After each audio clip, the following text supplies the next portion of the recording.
government through you for this arrangement, which is going to go a long way in enhancing production and food security and to commercialize agriculture. Because of time,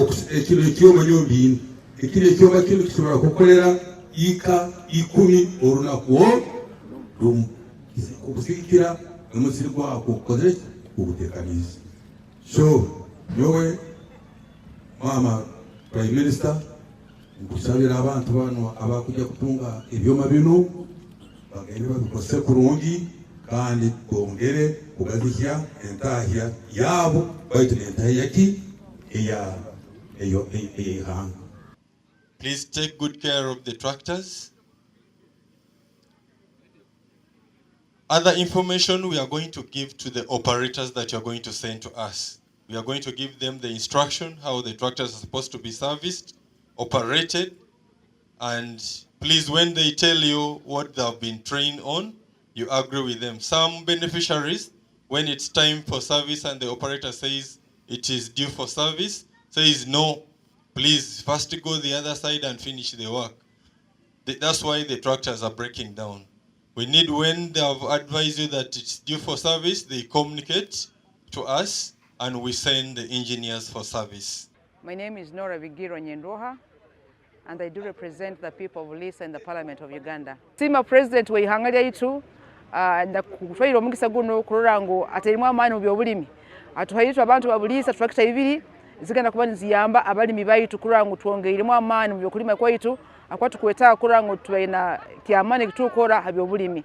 Nkaba bebembezi tugenda maiso nokunga abalimi bona libakali tolengu tungira mani go kulima kandi tulimire mu bwingi tutuyambe kuba n'entahe ya mani kandi enkurakurana kuika ebigambo by'entahya kandi amamano yo kulima abo kwatwine itaka eriko ingana hika 10,905 na mbere twina ebikaijo ebikwikya ehika 50 na mbere tractor no kuizira ebikaijo binu tuli hashtag ya replanting tuli mu kwekaguza turabikora tuta esente za tractor esente za bakozi so turumu nitutekereza tutyo niho mugisa guno gwizire nabwe kyonkanya igana eitaka liroho twinentekaniza yo kuongera kusemeza kurungia bikaijo byaitu kandi tuongere tutahire na tukwato muranga gwa president ogwe mwani at least mu myaka nkebiri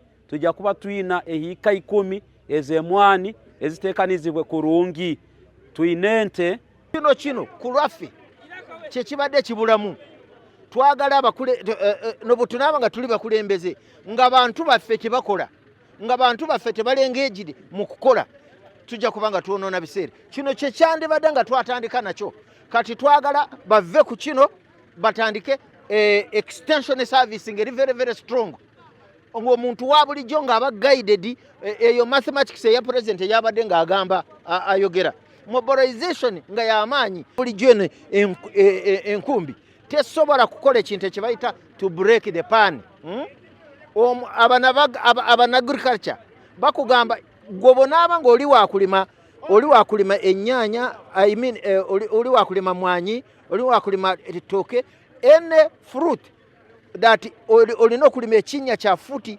2 wansi olina okubeera nga wa breaking pan yettaka lyo eno tractor yerina enkumbi esobola ku breaking that pan omuntu nasimba bulungi ekirime kye ne kivaayo bulungi. Ninyewe Businge Harriet Mugenyi Akiki omukuraso omukazi mu Parliament Advis District ya Hoima kiro kinu tayirwa mugiso gwa mani muno kurorangu President White omugonze wa Yoweri Kaguta Museveni naraba muri majegere waitu Prime Minister wa Uganda atwaire tractors kubandiza kimu Kabunyoro sub-region baitu kandi nyenkusemerwa muno aba district yange ya Hoima tukimanyire ngo program yone itwakurubatiraho tulombyo bulimi tukimanyire kimungu atobugayiga bwona buli muitaka baitu kusanga ngo bayizira kusoma okwabona abana bakira bona balo masomero nabwekyo Kabunyoro nitukimanyangu na population yetu itaka baire kurungi muno kandi ebyokulima biri labor intensive nabwekyo kiro kinu batwerekyo garuko amwekyo kubingo bunaku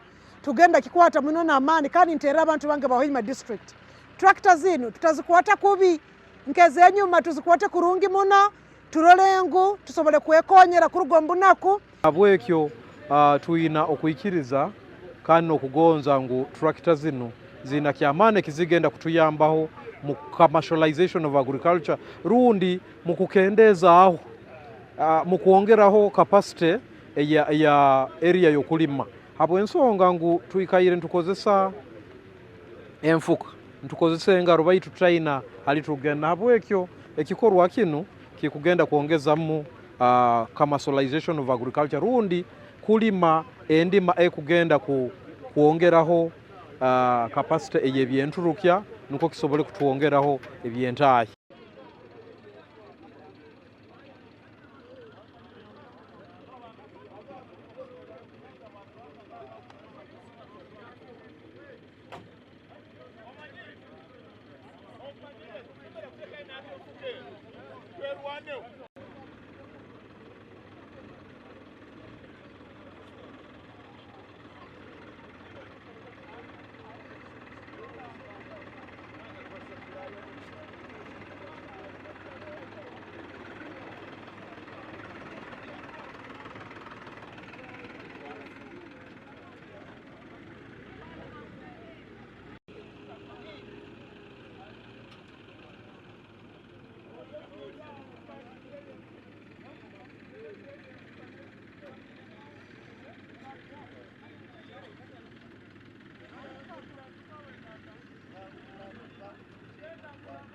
Tuina zimana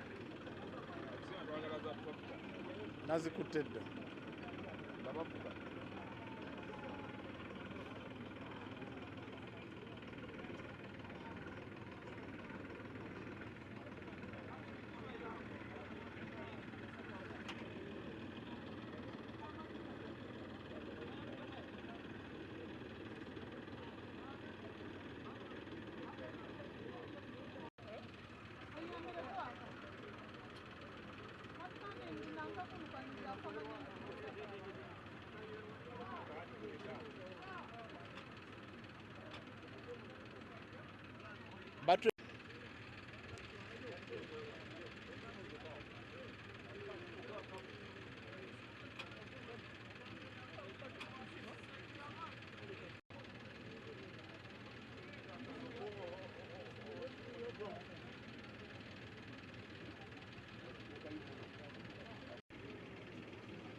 ine kubanza kulibata niwe sale soko sindike tasa genda ugenda straight niwe ira asara straight atasobora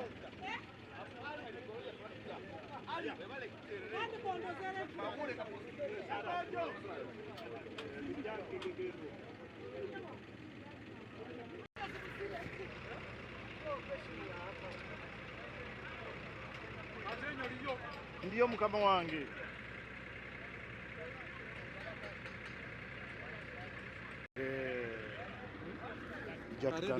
kujja kuyamba ete nankeno breakfast tugambire dakika emu ne mu father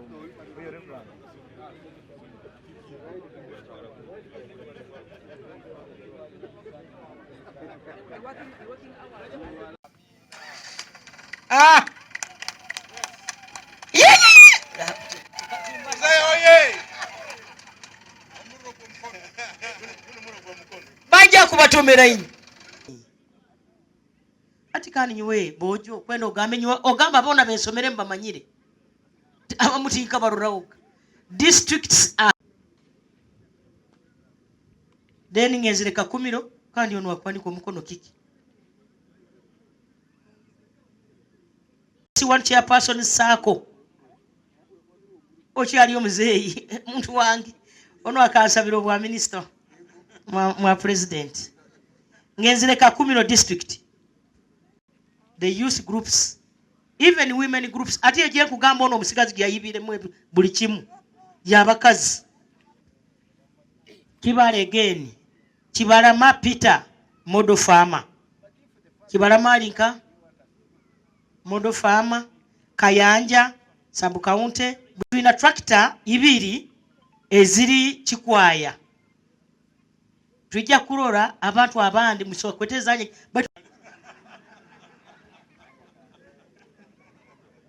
Kibale district Mugarama Coffee Sako care of Mutebi Vincent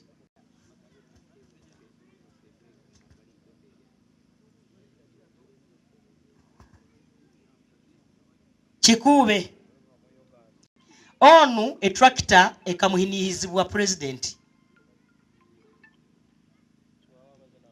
Kiryandongo again basome balikwa Sensaga Bendikito ogwa kurugira mu kyaro kya Kikingura village Bwijanga sub county Bujenje akagiririra yagisiisa. I don't recommend him for anybody. Katweyambe chaka mesi baito go mwana akasisa tractor y'abakazi. He's a careless driver. Care of Reverend Father Jude Ahebwa. Father Chirigwajara Kagadi temugenda ile muziri hara Kagadi na Igana Archdiaconal Church of Uganda onwe mwikiranizeho ababuliso ndi there is Biso Farmers Cooperative Limited. So on behalf of government, on behalf of the president, Honorable Matia Kasaija is driving on behalf of the president. Please take a mwik sumuruzu. Kaje eba gurukiremu.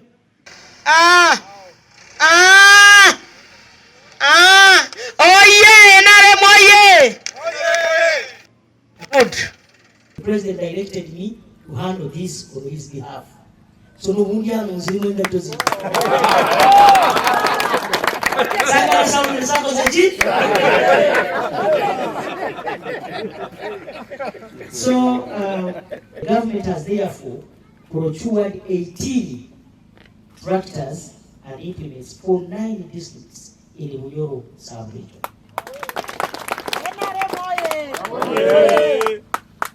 These tractors and implements remain the property of government.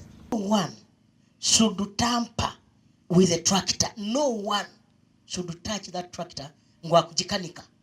Our farmers are struggling to get private people to come and repair the tractors. A tracking system has been installed in the tractors. So, if tampered with, the tractors will be known. Other farmers can access the tractors for use on farm, but at a subsidized fee. This time, government yegerekere a subsidized fee of 50,000 per acre, including fuel. Hence, overcharging the people. There will not be any overcharging of people for personal gain. The ministry will be mobilizing and overseeing the tractors routinely. If the tractors if the farm needs bush clearing and the removal of tree stumps, please contact the ministry for the bulldozers. Na bwekyo mutali tanta kuna kugamba nti kanshumurule kankanike no aba makanika bakujja kurwa kuri Minister of Agriculture iwotera butera simwo game ngwe turakita nekizi kitina kiti bakujja parts bakujja kuja na mechanic bakujja kuja na oil baje basemezde tractor yanyu. So tere okuzana mukengere kurungi bora bono kagiye tembese okagikwatamu mushanga Businga Harriet Mugenyi Akiki, woman MP Hoima district. Today, this is where we are headed, because the campaign for the NRM has been that we improve agriculture. We all know that agriculture is labor intensive, but we know that through NRM government, Yoweri Kaguta Museveni, almost every child is in school. Historically, Bunyoro would use children as labor.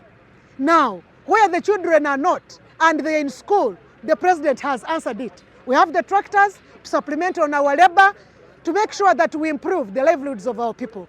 So we are going commercialization so that this will enhance the increment in terms of the money economy. And this, I believe, is really going to take us to another level. This is a very good addition, particularly for my people in Vihiga West.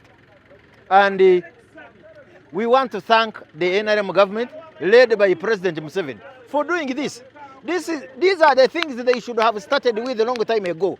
Now we want to see a serious extension service on the ground. For you to have a good soil, you need to break the pan. The ordinary hoe cannot break the pan properly. It is this tractor which can break the pan. My name is Nora Vigiro Nyendoha, and I do represent the people of Lisa in the Parliament of Uganda. We are pleased with the people of Lisa and indeed very happy because of what actually the President of this country has done for us, to offer us 2 tractors that is going to enhance the farming activities of our people in Lisa district.